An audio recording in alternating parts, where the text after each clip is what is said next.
My intention is to provide you with a brief, if you like, a personal perspective on my experience in working with the DAF team over the last 6 months, 12 months if we take it back to initial interaction.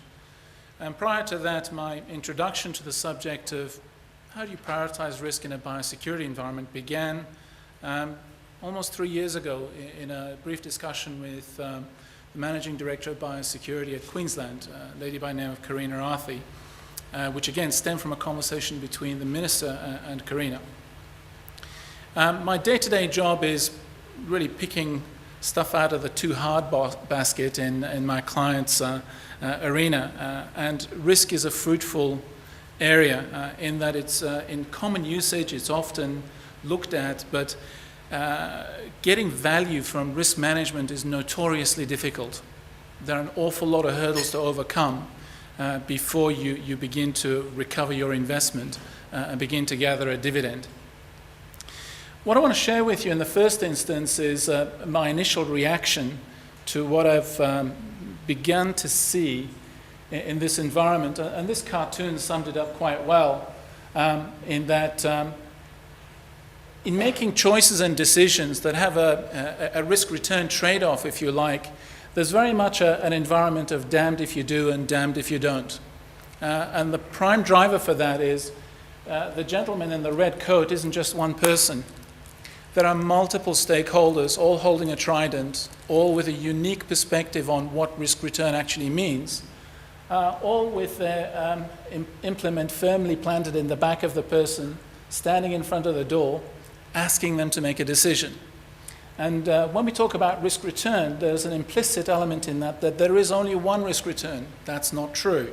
Risk return means a different thing to every stakeholder who participates in the process.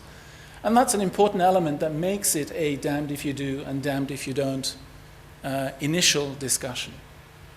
So with that in mind, I think that the initial perspective that I shared with the team at DAF was that we needed to find some structure to this process in order to make the decision defensible, rational, and as transparent as we can make it. And all those three are challenges in their own right.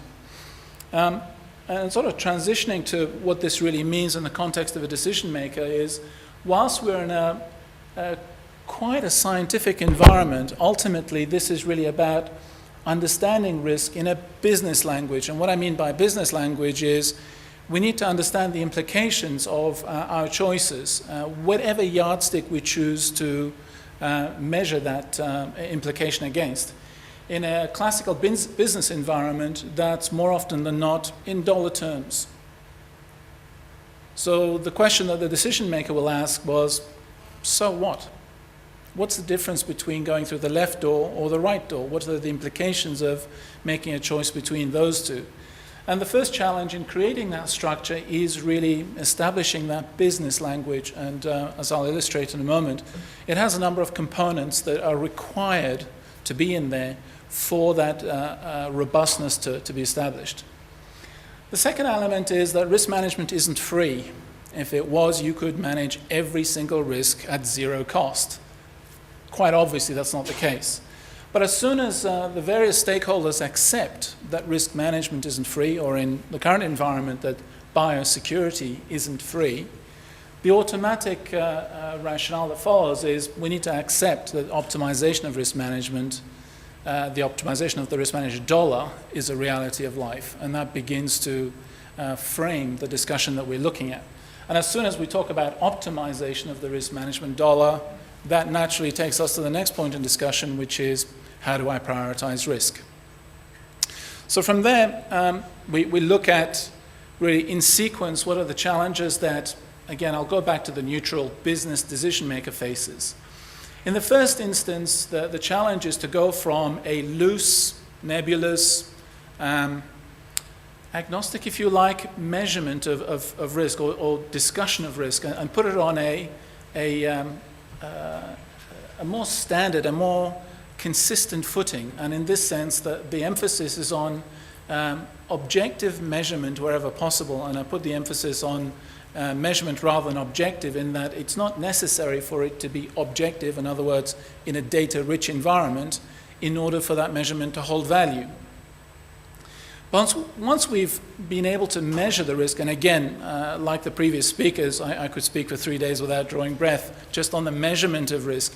It's a huge challenge in multiple sectors, and perhaps in the current arena, in the biosecurity environment, it's the most challenging I've come across. But even when we've measured it, the challenge is looking at, well, if I choose option A versus option B, or if I choose option A and B and not C, what are the implications around how effective A and B are? And in that sense, the decision maker's next question is, if I make this choice, I need to have an appreciation of how effective it is. And I think with first speaker Tim, when you listen to the statistics around analysis of containers and the rate of identification of pests or diseases, this understanding of how effective we are in identifying them becomes an important segue to the next point, which is, how do I know I'm getting bang for buck? So if I invest my marginal dollar, the next dollar that I have available to me, in managing risk A versus risk B, how do I know how much bang I get out of that dollar? So if the decision maker has got to this point in the evaluation of their choices, they have done very, very well. More often than not, you fall at the first hurdle. And the reasons for that are the numerous reasons that Mark has pointed out, that often the foundation analysis that needs to be done in order to look at a portfolio of risks on a consistent basis just isn't there. And with that in mind, I just want to sort of highlight in the diagram underneath, and apologize if that's the font is a little too small to read, but the diagram underneath really represents the essence of robust analysis of risk at a high level. What we're looking at there is, in the process that we're following with our colleagues at DAF, really a sentence or paragraph that describes the risk. And this first test is whether or not the risk of concern can be articulated in a way that's plausible, and there's a plausibility test implied in there. Material, it passes the so what test, and can be articulated by describing what the threats are, point 2, what are the causal factors, why are you concerned about this, what is the starting point of this risk. If you can't articulate what the causal factors are, then the risk isn't really taking shape, and we are really concerned about an issue of some description. If we've got to the point of putting together a plausible material narrative based on a first screen, and that we've identified the causal factors, the next challenge is to answer the so what question. Why is this significant? If I do nothing and if I allow this risk to occur, why does it matter? And it's important to be able to articulate that. And in the context that we're looking at in this environment is multidimensional. So I think previous speakers have talked about the need to apply the magnifying glass not just to the financial and economic, which can be more directly measured, but also look at health, safety, environmental, and social amenity. The primary challenge with the latter three is putting it back onto the same yardstick, looking at a unified scale of measurement for risk.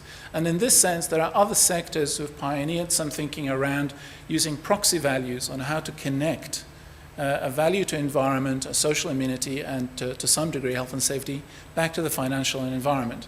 And what I mean by proxy there is, for example, in the context of environment, what would be the cost of restitution?